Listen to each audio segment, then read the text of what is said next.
イタリア最南端の島ランペドゥーサ島は透き通った海で知られ、死ぬまでには一度は行きたいと世界中の旅行者が憧れる絶景の島です。風で波が荒かった間は静かだった港が凪になった途端に表変しました。こんにちは、ジャーナリストの村山祐介です。私は今地中海に浮かぶイタリアのランペドゥーサという島にいます。この奥がグイドシャビーチという、人気のビーチになっていまして、大勢の観光客がくつろいでいます。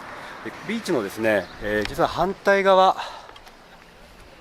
こちらが港のエリアになりまして、先ほどから次々にですね、イタリアの沿岸警備隊の船に乗せられた移民難民が到着していまして、この日の朝救助されたのはギニアやコートジボワール、マリ、セネガルなど西アフリカ出身の計46人、3歳と5歳を含む子供が5人、女性も12人いました。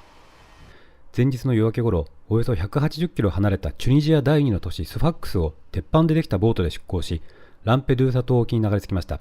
Today there was a rescue. 46 migrants were brought here by the Italian ship. Among them, there was also the corpse of a dead woman from Guinea. She was traveling with her nephew, who is a minor, 12 years old, who was quite under shock actually.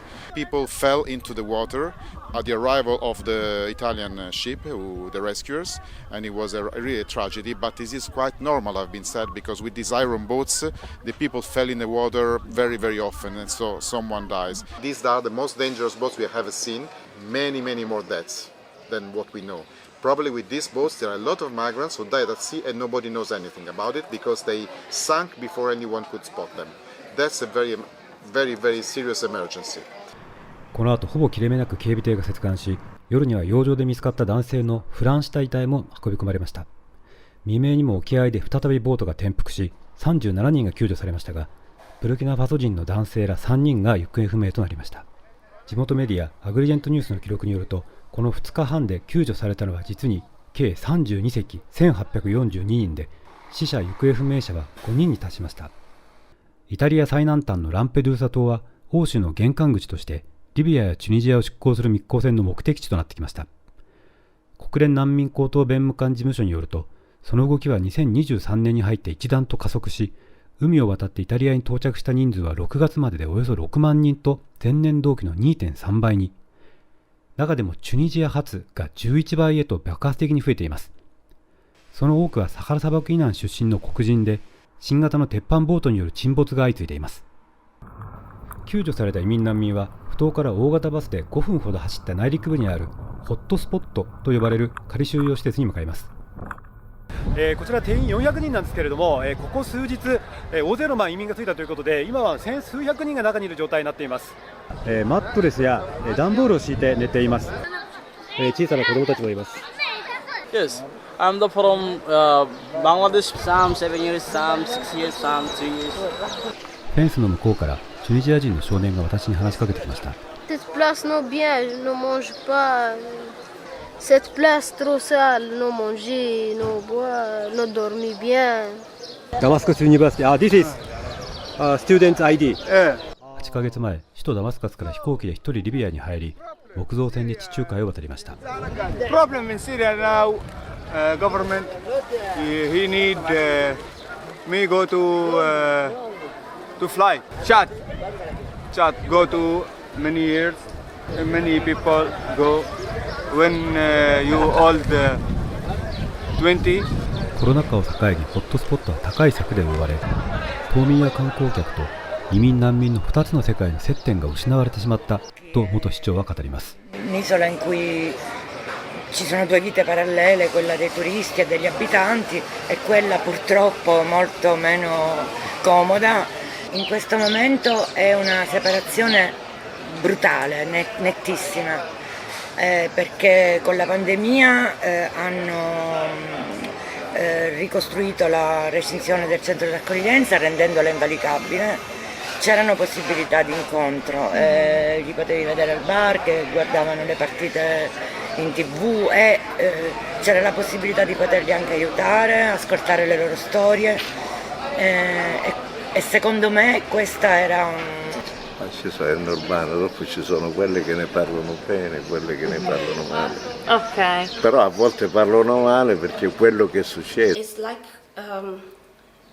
two parallel lives.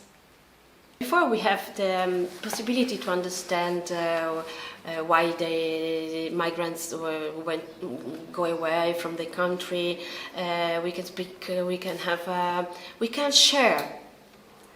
Now we only see numbers. 100, 200, 1000, the hotspot is full. 町の外れには欧州の門と名付けられたオブジェがありました。船に乗って地中海を越えてヨーロッパを目指す、難民移民がたどり着く場所という意味合いが込められています。靴とか、帽子とか門を越えたこの先が、アフリカの方角です。で、ここに水に浸かった形跡のある、スーツケースやバッグ、そして脱ぎ捨てられた服があります。こちらは一般の島民の方の墓地で、花とか遺影が飾られています。そしてこちらは、地中海に命を落とした、難民や移民の墓地です。名前のない十字架が建てられています。一時は定員の9倍まで膨れ上がったホットスポット。イタリア政府は定期フェリーや民間機に加え軍まで投入して収容者のイタリア各地への搬送を始めました。最後尾に座っていた黒人の青年たちはコートジボワール人で、チュニジアのスファックスから鉄板ボートに乗ってきていました。Avec des discours du président, c'est pas trop avec les Tunisiens encore. Souvent ils rentrent dans les maisons, ils cassent les maisons, ils font chasser les gens, tout ça. Cela fait qu'on ne peut pas rester tranquille et là on a décidé de quitter là-bas. チュニジアからの黒人移民の大量脱出、そして突然疲れ始めた危険な鉄板ボート、移民難民救助の鍵を握るその2つは彼らの出港地スファックスで重なります。私はランペドゥーサ島を離れチュニジアに向かいました。最後までご視聴ありがとうございました。これからも発信を続けていきますので、ぜひ YouTube のチャンネル登録をしていただければと思います。私は今フリーランスという立場で取材をしていまして、こういった活動を支えてくださるお気持ちのある方、ぜひ YouTube のメンバーシップへの参加をご検討いただければと思います。あるいは YouTube のスーパーサンクス機能やフォーダフリカヤなどを通じたご寄付も歓迎しております。それではまた現場行ってみます。